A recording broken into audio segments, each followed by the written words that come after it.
So, I would like to start out with a question. What was the richest country in the world in 1550? Anybody? Just yell it out. Spain. Spain? Yeah? You? Germany. Anybody else? Portugal. China. I think all very good guesses. The peculiar thing is that it probably wasn't the West. In 1500, the West had around 5% of world territory, 16% of world population, and 20% of world GDP.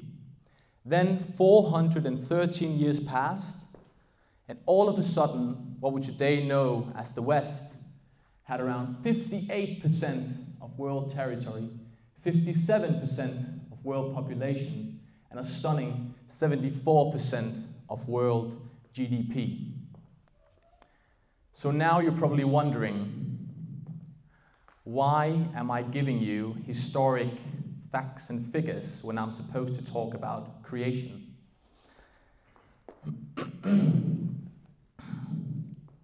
The reason is, I think that we can learn from history and imply some of those things that we've learned through the last 400 years into our personal lives and use those things for personal development.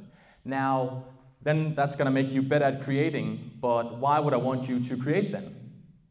That's because when we create medical journals, life expectancy goes up. That's a win for me and a win for you. When we create companies, we create jobs, and that creates welfare and a happier society. Again, win for me, win for you. So that's why we should create.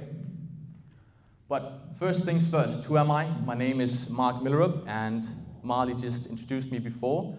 I've written 2 books and started 3 companies, so I have a big passion for creating, and I love the process and the journey of it. And that's why I'm here to try and inspire you to create more. So, first takeaway from history, competition, very important. Back in the heyday, if you look at the map up here, that's from 1600. It's a map of Europe. There was more than 120 different sovereign states in Europe. And they were competing a lot, obviously, between each other. If the state over here was building a beautiful statue, the state next to it wanted to build something that was even more beautiful. So it created a lot of competition. And it was fairly easy to become a merchant or start a company. While at the same time in China, you'd have to pass really hard exams. You'd have to know more than 4,300 different Chinese characters and write long essays with them. So they were stagnating in competition, whereas Europe was booming away and beating the rest.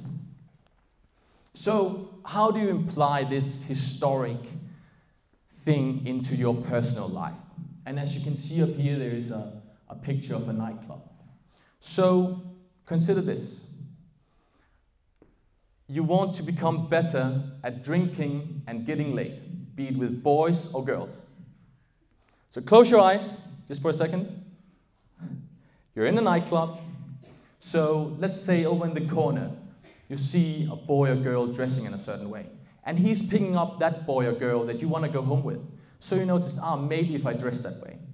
Or maybe you see another boy or girl talking in a certain way. And just by being in that,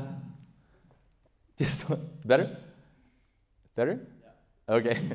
And just by being in that competitive environment, you're slowly adapting to it and you're becoming better within it.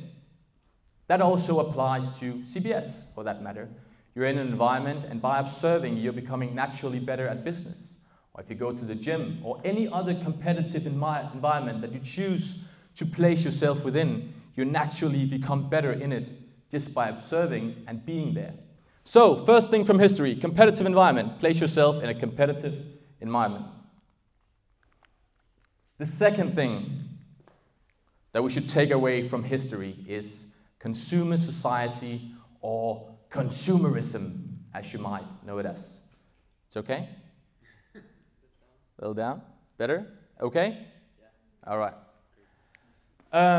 So, to truly comprehend how important consumerism is, I know that it's a word that's been talked down within the last 2 decades or so, but understand this.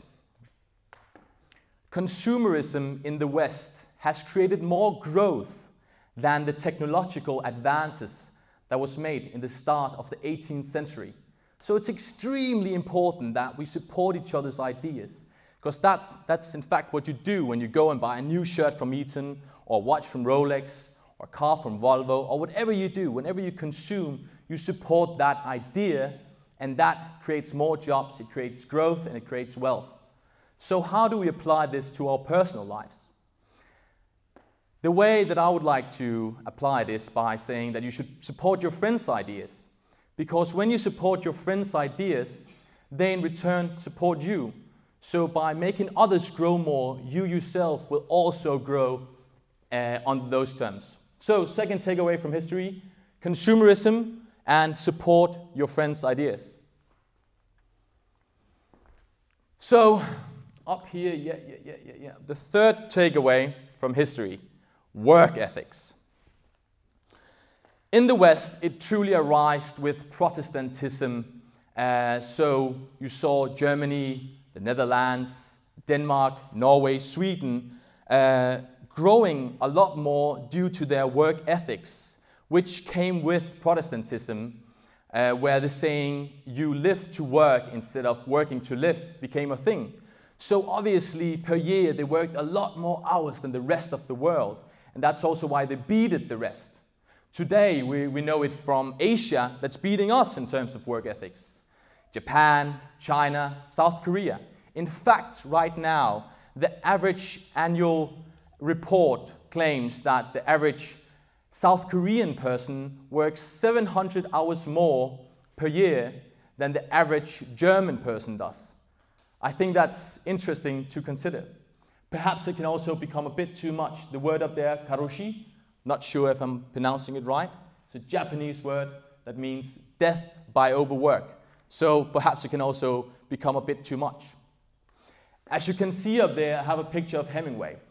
And as you all know, when you have to make a great talk or speech, you have to either include Churchill or Hemingway. So I was at home, I was thinking, boom, boom, boom, eating some Cocoa Pops, and then it came to me, boom, I have to include Hemingway. And why is that? And that's because he had a routine that I really like. Me personally, I'm not the best at work ethics. I'm not good at getting up at 6 o'clock in the morning, going to bed at 11, and working all the hours in between. But Hemingway did this. He would wake up in the morning. When the sun came in through his window, he would begin writing. He was a writer, by the way, so that's why he's writing. And then the interesting part comes, and that's the part when he would stop. He would stop when he would still know what to write next, and when he would still feel passionate about writing that next part. So he would actually really want to write the next part, but he would still stop.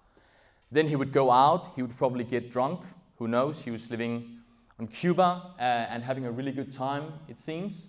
But what I like about this is the next morning when you wake up and the sun comes inside your apartment or wherever you live, you have that passion inside you and you know what it is that you're going to do next. So third takeaway from history, work ethics, or as I like to call it, the Hemingway routine. Wow, that sounded really good. So I would like to spice those two up, those three historic factors, with two philosophers. So I've brought two friends with me today. As you can see up here on the left side, that's Seneca. On the right side is Peter Drucker. So Seneca was one of the fathers of stoicism. And stoicism is my personally favorite philosophy of all time. I think it's an amazing philosophy, and I can really recommend the book Letters from a Stoic by Seneca. It says a lot of different things, but one of the things that I think we can use as a takeaway from modern society is the art of not giving a fuck, if you will. And think about Edison when he made his 999th light bulb and it didn't work.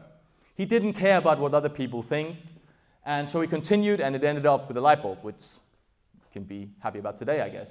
Or think about Elon Musk later on with his SpaceX ideas. There was a lot of critique, but he continued and he believed in himself and ended up. It might sound cliche, but I think it's an important factor in any creation that you want to make. To not care too much about what other people think, be it in art, or be it in starting a company, or whatever it is that you want to create.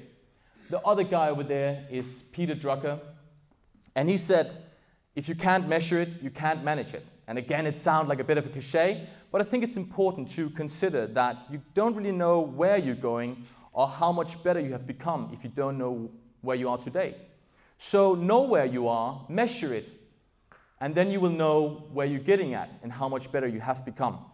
So now I've given you 3 historic things that you can use in your personal life, and I've spiced it up with a little philosophy. So I started out with telling you how important creation is. I personally come from a family that loves potato. My whole life is basically built around potatoes, and so I know a lot about potatoes.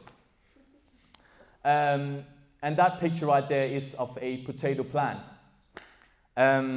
So imagine this. The soil is the society that we live in. Yes, in some societies, it is easier to make creations, as we've seen through history. The West won against the rest over those 400 years, and now it seems like the East and the rest of the world is slowly healing up on us and perhaps passing us. But what I like to think about here is the most important thing in the picture, and that's the potatoes. And that's you guys, that's your creations. And out of those creations blossoms welfare, blossoms longer lives, and blossoms happier societies. Thank you all very much.